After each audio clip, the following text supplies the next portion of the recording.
शिकायत करेगा और उसका सुनवाई होगा तभी वो बाहर हटेगा। ये सारा बात हो गया है। और एक बात साफ साफ हम कह देते हैं, इसमें जो एग्रीमेंट हुआ है ना, अगर 15 अप्रैल तक इसको पूरा न किया तो वो बेर तक गर्मी आ जाएगा, तो भाप जो निकलता है मुंह से, अगला बार एनटीपीसी एडमिशन को यहाँ का मजदूर मुंह से भाप निकाल देगा, ये बता देते हैं। हम दिखाएंगे सच का आईना। ABN Bihar news. नमस्कार, आदाब। आप देख रहे हैं ABN बिहार न्यूज़। मैं हूं राशिका सिंह। मुजफ्फरपुर काटी एनटीपीसी में मजदूर की छटनी के बाद मजदूर काटी बिजली उत्पादन निगम लिमिटेड के गेट पर ही धरने पर बैठ गए। लगातार 48 घंटे के बाद भी इस कड़ाके की ठंड में मजदूर अपनी मांगे को लेकर डटे रहे। वहीं पूर्व परिवहन मंत्री इंजीनियर अजीत कुमार ने बिजली अधिकारी से मुलाकात की और लगभग 3 घंटे की वार्ता के बाद फैसला मजदूरों के हक में लिया गया।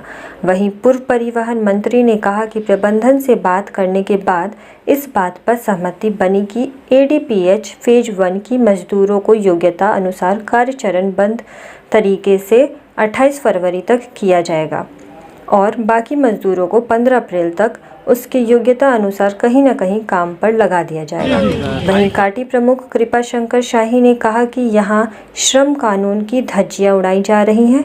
आइए सुनते हैं पूर्व परिवहन मंत्री और काटी प्रमुख कृपा शंकर शाही ने क्या कुछ कहा। मेन गेट पर धरना पर बैठा हुआ था, थर्मल पावर बंदी के कगार पर चला गया था। हमारे काटी के प्रमुख कल प्रयास किए थे, लेकिन थर्मल पावर एडमिनिस्ट्रेशन का रवैया बहुत नकारात्मक रहा, तो हम लोगों ने निर्णय ले लिया था कि नहीं, अब आर पार के लड़ाई हो जाएगा। अब उसी आर पार के लड़ाई के तहत कल भी हम आए थे और आज भी आए थे दोपहर में।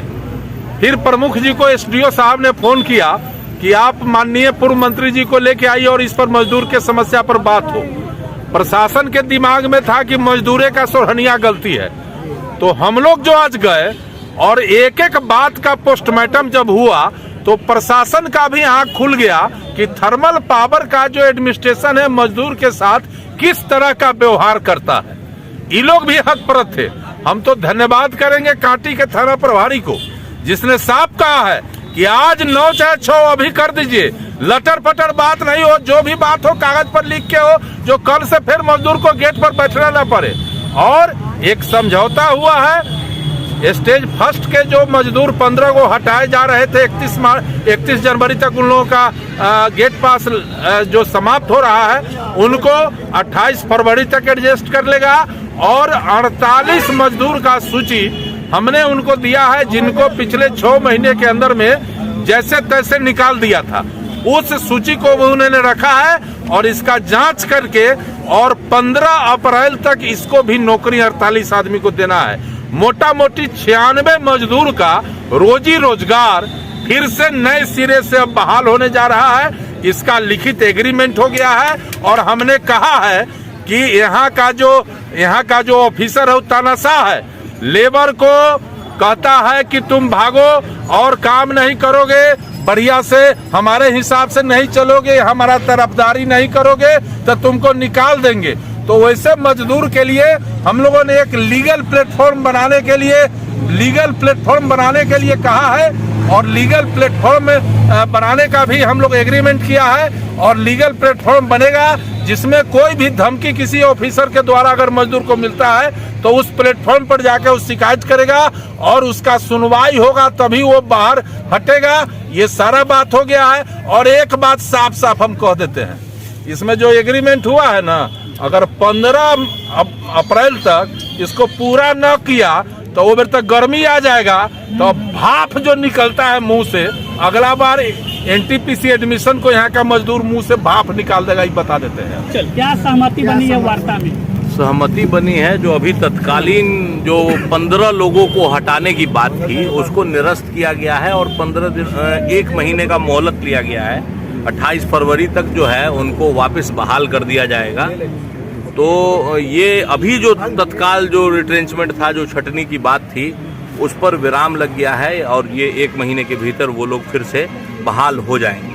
साथ साथ हमने इन विगत 3-4 महीने में जो मजदूर लोगों को बिना कारण बताए गलत तरीके से हटा दिया गया था। तो उन सब के लिए हम लोगों ने बात रखी प्रबंधन के पास और हमने बड़ी मजबूती से उनके पक्ष को रखा और उसके एवज में उन्होंने कहा है कि 2.5 महीने की मतलब 15 अप्रैल तक कहीं न कहीं से व्यवस्था करके रोजगार का कोई भी सृजन होगा उसमें उनको प्राथमिकता के आधार पर रख के, और उन्होंने इस बात को रिटर्न में दिया है कि 15 अप्रैल तक उन सभी लोगों का जो लोग पात्रता रखते हैं उस सूची में उन सभी लोगों को बहाल करेंगे। श्रम कानून की धज्जियां उड़ाई जा रही है, आपने कहा था, क्या कुछ इस पे वार्ता हुई? हाँ, श्रम कानून की धज्जियां यहाँ उड़ाई जा रही हैं। इसके लिए मैंने पहले भी कहा था यूनियन की सख्त आवश्यकता है यहाँ। आज भी मजदूरों को मैं कह रहा हूँ ये सब लड़ाइयाँ ठीक है, यूनियन की आवश्यकता सबसे ज़्यादा है, तो यूनियन की आवश्यकता है। दूसरा, अभी जो हम लोगों की वार्ता हुई उसमें ये हुआ कि भाई एक मंच बनेगा जिस पर कोई भी शिकायत होगा, मतलब ग्रीवांस रिड्रेसल डेस्क बनेगा जहां पे लोग अपने शिकायतों को रखेंगे, और वहीं पे हुआ कि भाई कोई सुझाव भी होगा मजदूरों का तो वो उस डेस्क पर जाके अपना सुझाव रखेंगे और उस पर प्रबंधन ध्यान देगी। और पहले भी बड़ी लड़ाई हो चुकी है मजदूरों को लेकर के, इस बार क्या लगता है कि जो जब तक मजदूर और प्रबंधन रहेगा तो लड़ाई तो चलता रहेगा, लेकिन ये है कि जब कोई ज्यादा तानाशाही रवैया हो जाता है तब इस तरीके का आंदोलन जो है वो होता है। ये अभी जो स्थिति थी, प्रबंधन एकदम बेलगाम हो चुका था तो उन्हें लगाम लगाने की आवश्यकता थी, इसलिए मजदूरों ने एकजुट होकर अपनी ताकत का एहसास प्रबंधन को दिलाया है। पूर्व मंत्री भी आए थे वार्ता में, आप भी थे उस वार्ता में, क्या लगता है अब मजदूरों के साथ जो समस्या थी उन समस्याओं का निदान हो पाएगा? मजदूरों का जो समस्या, तत्कालीन जो समस्याएं थी उस पर स्पष्ट रूप में लिखित रूप में सहमति बन गई है। अभी जो तत्कालीन समस्या थी उन सभी बिंदुवार बात करके और उस पर सहमति बन गई है। तो मुझे लगता है जो अभी तत्कालीन समस्या है वो उसका तो निराकरण लगभग हो चुका है। बाकी जो रही पूर्व से जो कुसंगतियां यहाँ चल पड़ी हैं उसको दूर करने के लिए संगठित होना। आज मजदूर लोग संगठित थे तो उन्होंने अपनी लड़ाई को जीता है। तो इसी तरीके से एक संगठन बना के और जब हर समय ये संगठित रहेंगे तो इनके साथ अन्याय नहीं होगा, इन्हें दबाया और कुचला नहीं जाएगा।